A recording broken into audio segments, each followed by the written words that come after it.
Hi friends. Photos అయితే చూసారు కదా! ఈ ఫోటోని నేను ఎలైట్ మోషన్‌లోనే చేశాను. ఇప్పుడు మీరు మీ ఫోటోతో ఎలా చేసుకోవాలో చెప్తాను. వీడియోని స్కిప్ చేయకుండా ఎండ్ వరకు చూడండి. అండ్ ప్రాజెక్ట్ లింక్ ఎక్కడ ఉందో లాస్ట్‌లో చెప్తాను. వీడియోని ఎండ్ వరకు చూడండి. ఫస్ట్ ప్రాజెక్ట్ ఓపెన్ చేయంగానే మీకు ఈ విధంగా ఉంటుంది. నేను మీకు 1 బై 1 లేయర్ ఎలా ఎడిట్ చేయాలో క్లియర్‌గా చెప్తాను చూడండి. ఇక్కడ ఫస్ట్ గ్రూప్ అండ్ మాస్క్ 2 అని ఒక లేయర్ ఉంది కదా! దీన్ని సెలెక్ట్ చేసి ఎడిట్ గ్రూప్ మీద క్లిక్ చేయండి. ఇక్కడ నేను యాడ్ చేసిన ఇమేజ్ ఉంటుంది.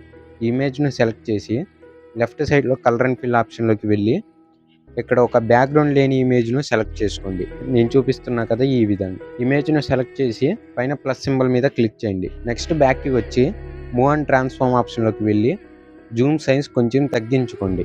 నేను చూపిస్తున్న విధంగా తగ్గించుకోండి. అండ్ మీకు కావాలంటే కొంచెం పైకి మూవ్ చేసుకోండి. నేను చూపిస్తున్నా కదా! ఈ విధంగా. ఓకే. నెక్స్ట్ బ్యాక్‌కి వచ్చేయండి. నెక్స్ట్ కింద ఫ్లవర్స్ ఇమేజ్ ఒకటి ఉంటుంది. దీన్ని సెలెక్ట్ చేసి మూవ్ అండ్ ట్రాన్స్‌ఫార్మ్ ఆప్షన్‌లోకి వెళ్ళి మీకు నచ్చిన విధంగా అడ్జస్ట్ చేసుకోండి. నేను చూపిస్తున్న విధంగా అడ్జస్ట్ చేసుకోండి. ఓకే. నెక్స్ట్ బ్యాక్‌కి రండి. నెక్స్ట్ ఇక్కడ గ్రూప్ అండ్ మాస్క్ 5 లేయర్ ఉంది కదా! దీన్ని సెలెక్ట్ చేసి ఎడిట్ గ్రూప్‌లోకి వెళ్ళండి. సేమ్ ఇందాకలాగానే నేను యాడ్ చేసిన ఇమేజ్ ఉంది కదా! దీన్ని సెలెక్ట్ చేసి లెఫ్ట్ సైడ్‌లో కలర్ అండ్ ఫిల్ ఆప్షన్‌లోకి వెళ్ళండి. ఇక్కడ మీకు నచ్చిన ఇమేజ్ ఒకటి సెలెక్ట్ చేసుకోండి. సెలెక్ట్ చేసుకొని పైన ప్లస్ సింబల్ మీద క్లిక్ చేయండి. ఓకే. ఇమేజ్ యాడ్ చేసుకున్నాక బ్యాక్‌కి వచ్చి మూవ్ అండ్ ట్రాన్స్‌ఫార్మ్ ఆప్షన్‌లోకి వెళ్ళండి. ఇక్కడ ఫోటోలో మీ ఐస్ కనిపించే విధంగా పెట్టుకోండి. నేను చూపిస్తున్న విధంగా చేసుకోండి. ఓకే. మీ కళ్ళు కనిపించే విధంగా పెట్టుకోండి. నెక్స్ట్ బ్యాక్‌కి రండి. నెక్స్ట్ తర్వాత గ్రూప్ అండ్ మాస్క్ 3 లేయర్స్ ఉన్నాయి కదా! ఇవి కూడా ఇలాగే సేమ్ ఇదే విధంగా చేంజ్ చేసుకోండి. అండ్ ఐస్ కళ్ళు కనిపించే విధంగా యాడ్ చేసుకోండి. ఓకే. నెక్స్ట్ ఇక్కడ వసంత్ అని టెక్స్ట్ ఒకటి ఉంది కదా! దీన్ని సెలెక్ట్ చేసి ఎడిట్ టెక్స్ట్‌లోకి వెళ్ళి ఇక్కడ మీకు నచ్చిన నేమ్ ఏదైనా ఎంటర్ చేసుకోండి. నేను చూపిస్తున్న విధంగా ఎంటర్ చేసుకోండి. ఓకే. ఎంటర్ చేసుకుని పైన రైట్ సింబల్ మీద క్లిక్ చేయండి. నెక్స్ట్ ఇక్కడ రుక్మిణి అని టెక్స్ట్ ఉంటుంది. దీన్ని సెలెక్ట్ చేసి ఎడిట్ టెక్స్ట్‌లోకి వెళ్ళండి. ఇక్కడ మీ నేమ్‌ను హాఫ్ ఎంటర్ చేయండి. నేను చూపిస్తున్న విధంగా ఎంటర్ చేసుకోండి. సో నేను ఎంటర్ చేశా కదా! ఈ విధంగా ఎంటర్ చేసుకుని రైట్ సింబల్ మీద క్లిక్ చేయండి. నెక్స్ట్ మూవ్ అండ్ ట్రాన్స్‌ఫార్మ్ ఆప్షన్‌లోకి వెళ్ళి జూమ్ సైజ్ తగ్గించుకోండి. నేను చూపిస్తున్న విధంగా తగ్గించుకోండి. ఓకే. నెక్స్ట్ బ్యాక్‌కి రండి. నెక్స్ట్ ఇక్కడ రుక్మిణి వసంత్ అని ఫుల్ నేమ్ ఉంటుంది.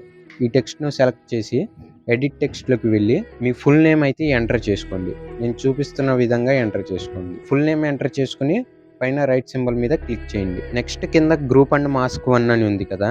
ఈ గ్రూప్‌ని సెలెక్ట్ చేసి ఎడిట్ గ్రూప్‌లోకి వెళ్ళి నేను యాడ్ చేసిన ఇమేజ్ ఉంటుంది. ఈ ఇమేజ్‌ను సెలెక్ట్ చేసి కలర్ అండ్ ఫిల్ ఆప్షన్‌లోకి వెళ్ళి ఇక్కడ మీకు నచ్చిన ఇమేజ్ సెలెక్ట్ చేసుకోండి. ఓకే. నేను సెలెక్ట్ చేసుకున్నా కదా! ఈ విధంగా. నెక్స్ట్ ప్లస్ సింబల్ మీద క్లిక్ చేయండి. చూసారు కదా! ఇమేజ్ అనేది సర్కిల్ షేప్‌లో వస్తుంది. నెక్స్ట్ బ్యాక్‌కి రండి. నెక్స్ట్ కింద ఇంకో పీఎన్‌జీ ఇమేజ్ ఉంటుంది. ఈ ఇమేజ్‌ను సెలెక్ట్ చేయండి. కలర్ అండ్ ఫిల్ ఆప్షన్‌లోకి వెళ్ళండి. ఇక్కడ మీకు నచ్చిన బ్యాక్‌గ్రౌండ్ లేని ఇమేజ్‌ను సెలెక్ట్ చేసుకోండి. నేను యాడ్ చేస్తున్నా కదా! ఈ విధంగా. ఓకే. యాడ్ చేసి బ్యాక్‌కి వచ్చి మూవ్ అండ్ ట్రాన్స్‌ఫార్మ్ ఆప్షన్‌లోకి వెళ్ళండి. జూమ్ ఆప్షన్‌లోకి వెళ్ళి జూమ్ సైజ్ తగ్గించుకోండి. ఓకే.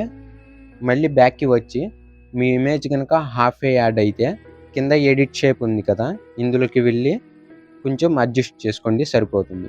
నేను చూపిస్తున్నా కదా! ఈ విధంగా. మళ్ళీ నెక్స్ట్ బ్యాక్‌కి వచ్చి జూమ్ సైజ్‌ను తగ్గించుకోండి. నేను చూపిస్తున్న విధంగా అడ్జస్ట్ చేసుకోండి.